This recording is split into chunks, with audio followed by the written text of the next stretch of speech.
What's going on, guys? My name is BasedOnImpulse and welcome back to the channel. So I haven't made a lot of Witch Queen videos so far because I've really been trying to soak up everything that the new content has to offer.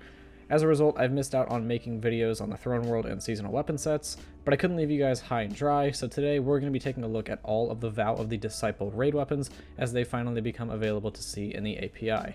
This video is going to be going up a few days later than I initially wanted it to, just because some real life things got in the way, but nevertheless I still wanted to get this out for you guys. Keep in mind that we will be getting adept versions of all of these weapons once the master version of the raid releases, so we're probably going to end up having to make a choice between enhanced perks or adept mods, as I don't think the adept versions of these weapons are going to end up being craftable. Some of these guns have some really fun and potentially strong rolls, and the origin trait on these guns is pretty interesting as well. I also wanted to try something a little different here and give each of these weapons a rating out of 5 based on their possible rolls in PvE. For example, something with 2 to 3 good rolls or 1 amazing god roll could be considered a 5, while something with all around crap perks would be a 1. Keep in mind that all of these weapons are actually craftable, so while RNG drops of the roll you want are possible, you really only need to get the 5 deep sight versions of each weapon. Yeah, each weapon requires 5 deep sight resonance to be unlocked, but we do have ways of actually getting guaranteed deep sight weapons from your first spoils purchase of the week, as well as the guaranteed red border chest in the raid. I'll defer the decisions of PvP roles to other creators, as I'm by no means the master on PvP god roles. Before we get into the video though, be sure to check out my Twitch and Twitter links down in the description. Those are great places to connect with me outside of the comment section, especially on Twitch. Now let's go ahead and jump into these weapons. First and foremost, I want to talk about the origin trait that's going to be found on these weapons. Origin traits are new to just about every single weapon that was released with the Witch Queen. As far as I know,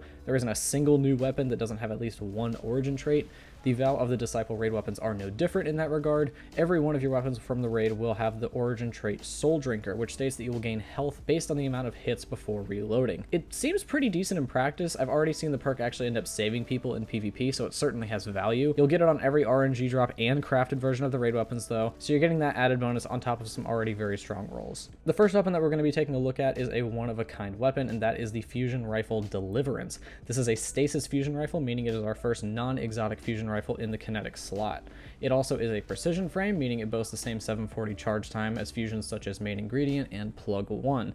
So PvP lords rejoice, but unfortunately we're really just going to be focusing on PvE rolls for this one. There are definitely some interesting rolls for us to play around with here. The first column really only has Demolitionist to offer though. You could probably also get away with Cornered or Perpetual Motion, but I think Demo is the clear-cut choice for PvE. The second column has a few nice perks to choose from.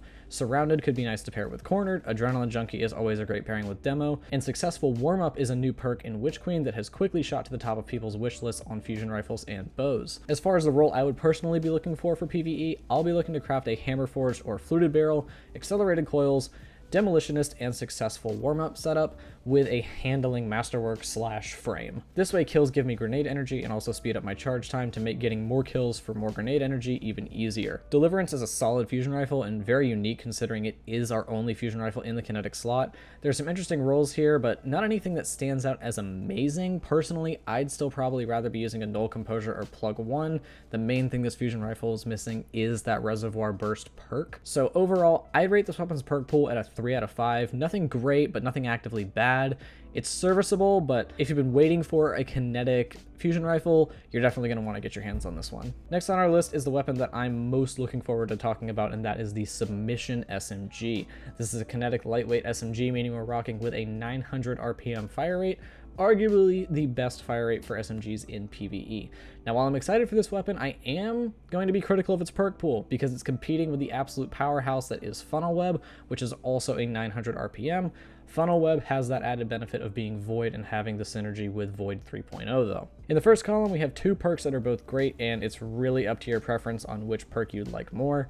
Overflow and Subsistence are both fantastic, especially on high rate of fire weapons like Submission. These 2 perks also have the added bonus of allowing you to get more hits in your magazine before you reload, which allows you to gain more health off of Soul Drinker. Personally, I like Subsistence a little better than Overflow, so that's what I would choose, but again, both are great, you really can't go wrong. Moving into the second column, and we've got some fantastic options here. Frenzy is never a bad choice for the mostly passive boost to damage handling and reload speed. Demolitionist is also never a bad choice, especially with Void 3.0. We also have two other solid choices of damage perks here, though they require a bit more effort to proc than Frenzy. Swashbuckler could be a great option when paired with Subsistence in lower tier content like ritual activities, and Harmony could be a very solid option when paired with a grenade launcher like Salvager's Salvo, Explosive Personality, or another weapon that we're going to talk about later in the video. The role I'm personally going to be looking for on this weapon would be Hammer Forged Rifling, Appended Magazine, Subsistence, and Frenzy with a ranged masterwork. Oh wait, that's the exact same god roll as Funnel Web, and this gun is arguably easier to obtain than Funnel Web is. But Funnel Web is Recluse too, why should I use this instead? At least for me, unless I'm running Void, I don't care too much about running Funnel Web. If you're someone who likes SMGs like me and is looking for a great new kinetic option, I'm giving this gun a 5 out of 5. It's arguably the best weapon available in the entire raid in my opinion. Moving on, let's talk about the newest of the new Lubrae's Ruin, the Vow of the Disciple Glaive. Yes, this is literally the boss's weapon from the final encounter, and it looks awesome.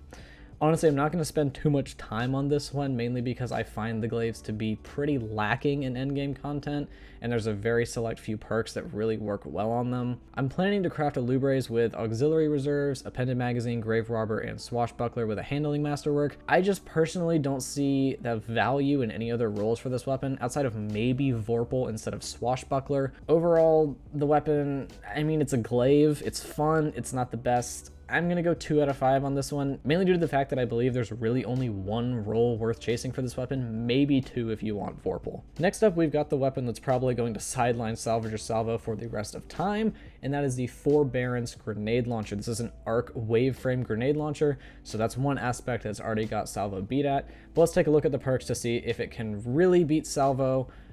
Oh. Yeah, so this is literally Salvo as a wave frame. You can get Ambitious Assassin and Chain Reaction, which is literally a perk combination on the Salvager's Salvo. Not to mention that Forbearance also has an origin trait that will give you back health on reload based on the number of hits, and with Ambitious Assassin, that means you can get a pretty good chunk of health back on each reload if you're shooting into a good chunk of adds. So yeah, you're going to want to get your hands on this thing. As far as a god roll is concerned, I'm looking for Quick Launch to bump my velocity and handling, high velocity rounds for even more velocity. You only have 2 options for magazine perks here since it's a wave frame, so you'll always have high velocity rounds as a choice for you. As far as the perks, I'd also be looking for Ambitious Assassin and Chain Reaction, and then for the masterwork, I'd be looking for velocity. Oh, and let me also mention that once you have a Forbearance crafted and leveled, you can also slap on Enhanced Chain Reaction for additional ammo reserves. Yeah, this thing is really good. I have a 4 out of 5 that I got to drop from the raid, just missing the right masterwork, and it's pretty much already replaced Salvo in all of my loadouts. 5 out of 5 weapon, get your hands on it. It could also be great to pair with Arc 3.0 when that rolls around if we get something similar to volatile rounds. The second to last weapon on our list comes from an archetype that we haven't seen in a long time, and that is the Insidious Arc Pulse Rifle. This weapon is an aggressive framed pulse rifle, meaning it fires at 450 rounds per minute with a 4-round burst. The last 4-round burst pulse rifle that was released in Destiny? Blast Furnace, which came out with the Black Armory expansion in 2018. Not only is this a weapon archetype that is generally loved by the community, but it also has a pretty strong perk pool. We have 3 really great perk pairings on this weapon. First, Stats for All and One for All. The synergy between these perks is just unbelievable. All you have to do is hit 3 targets and you get increased handling, stability, reload, range, and a 35% weapon damage buff. You get more of a bonus to your weapon after hitting 3 targets with this perk combination than you would from a Well of Radiance with Lunafaction boots. Already amazing, but we have other great options too. We've got Demo Adrenaline Junkie here again, which I'm not going to go much into since we've already talked about this at length for other weapons. Awesome option there as well. Rapid Hit Rampage is another great general use role that will serve you well in just about any and all content. And finally, we've also got the Rapid Hit Vorpal role if you're in the market for a champion-specific pulse rifle. This season especially, this is a great role with Unstoppable Pulse Rifle and with all the Arc Knights that are going to be in all of our Nightfalls. And it will also be a great damage option even against non-unstoppable champions, so barriers and overloads as well, since Vorpal gives you that hefty 20% damage bonus against champions, bosses, vehicles, and guardians in their super, so keep that in mind if you're looking for this for PvP. The role that I'm personally going to be crafting first is probably going to be Hammer Forged Rifling, Appended Magazine, Stats for All, and One for All with a range masterwork. I'll probably end up crafting all 3 of my recommended rolls of this weapon though, just to try them out, see which one I like the best, because they're all strong in their own ways. Overall, again, I think this is a 5 out of 5 weapon, simply for the fact that there are so many good perk combinations on this pulse rifle that just about anyone can find something they like regardless of the content that they like to run. This is the only non-sunset aggressive frame pulse rifle in the game, and it has some phenomenal rolls, so make sure you get your hands on this one. And our final weapon of the video is going to be our only power weapon in the raid. This is a weapon archetype that got to shine last season, but they're actually still holding their own even after particle deconstruction has left the game. So let's go ahead and take a look at Cataclysmic, the solar linear fusion rifle. This linear has a perk combination that looks to be absolutely crazy on paper for boss damage, and I can't wait to get my hands on it and give it a try. That combination is 4th times the charm and focused fury. With this perk combination, we'll be able to shoot 10 shots without reloading, and 7 of those 10 will be benefiting from focused fury.